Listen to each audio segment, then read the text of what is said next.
Good morning everyone. আশা করি সবাই ভালো আছেন, সুস্থ আছেন। আমিও কিন্তু ভালো আছি, সুস্থ আছি, কারণ ভালো থাকবোই, আমার উইকেন্ড চলছে। তো এই তো আমি কি করব এখন ব্রেকফাস্টে সেটা ভাবছিলাম, তারপরে ভাবলাম যে সেটা একটু পরেই ভাবি, তার আগে বরঞ্চ আমি একটু ফ্রেশ হয়েই আসি।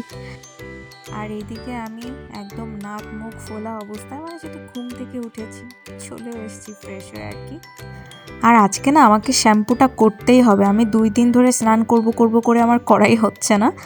তো এই আর কি ব্রেকফাস্ট হিসেবে আমি আর কি কলা নিয়ে নিয়েছিলাম, আর সাথে হচ্ছে সেই আমার একটা স্ন্যাক্স, এটা কি বিস্কিট টাইপের কেক, আমি জানি না কি বলবো।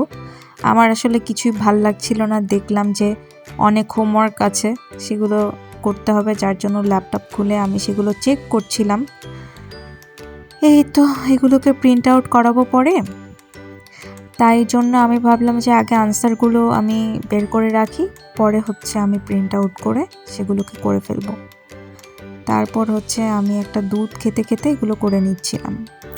দেন আমার যেহেতু আজকে ভেজ স্যাটারডে, রান্না বান্না তো করতেই হবে, আর এই রেসিপিটা কিন্তু আমি আপনাদের সাথে অলরেডি শেয়ারও করে দিয়েছি। আপনারা কে কোন জায়গাতে এই রান্নাটাকে কি বলে থাকেন একটু জানাবেন সবাই কমেন্ট করে। এটাকে আসলে কি বলে যে আমি মানে সম্বোধন করব, যার জন্য আমি কিছুই বলছি না। তো আমার কাছে এটা খুবই ভাল লাগে খেতে, যার জন্য প্রায় নিরামিষ দিনই এটা করি। তারপরে খেয়ে দিয়ে একটু রেস্ট নিয়েছিলাম আমি, আর তারপরে ব্লগটাকে কন্টিনিউ করি। আর এটা হচ্ছে সানডের সকাল, দেখুন তো কত সুন্দর রোদ উঠে গেছে।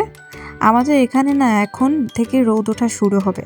তা আমি হচ্ছে সকাল সকাল একটু সবজি দোকানে চলে এসেছিলাম, এখান থেকে অনেক কমেই অনেক কিছু পাওয়া যায়। আমি একটু টমেটো নিয়েছিলাম আর হচ্ছে বেগুন নিয়েছিলাম, আর এখানে তো রাস্তার পাশে নিয়েও বসে, তো আমি আঙ্কেলটা থেকে ধনেপাতাটা নিয়ে নিয়েছিলাম। তারপরে বাইকে হচ্ছে চার্জ নেই, আমার ডর্মের সামনে এসেছি, দেন এখানে আর কি চার্জিংয়ে বসিয়ে আমি আমার জিনিসপত্রগুলো নিয়ে এখন ডর্মে চলে এসেছি। আর সাথে সাথে আমি রান্নাও বসিয়ে দিয়েছি, কারণ আমি রেস্ট নিলে আমার আলসেমি লাগবে, পরে আর কিছুই করতে পারবো না।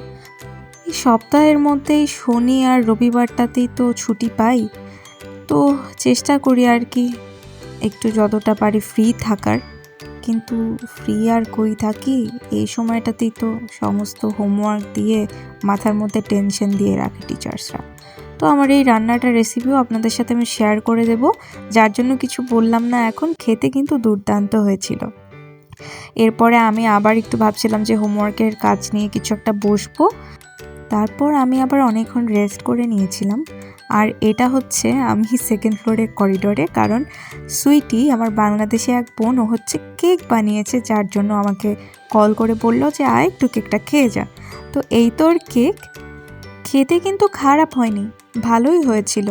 তারপর অনেক গল্প আড্ডা সেরে আমি কেকটা খেতে খেতে চলে যাচ্ছিলাম আমার রুমে, কারণ অনেক কাজ বাকি আছে, আমাকে বসতে হবে হোমওয়ার্কস নিয়ে। আমি তারপরে হচ্ছে রাতের ডিনারটাও সাথে করে নিয়েছিলাম, আমি খেতে খেতে তারপরে এই হোমওয়ার্কগুলো করছিলাম। তারপরে আমি আর কন্টিনিউ করিনি, আপনারা সবাই পরের ব্লগে আবার দেখতে পারবেন। ভালো থাকবেন, সুস্থ থাকবেন।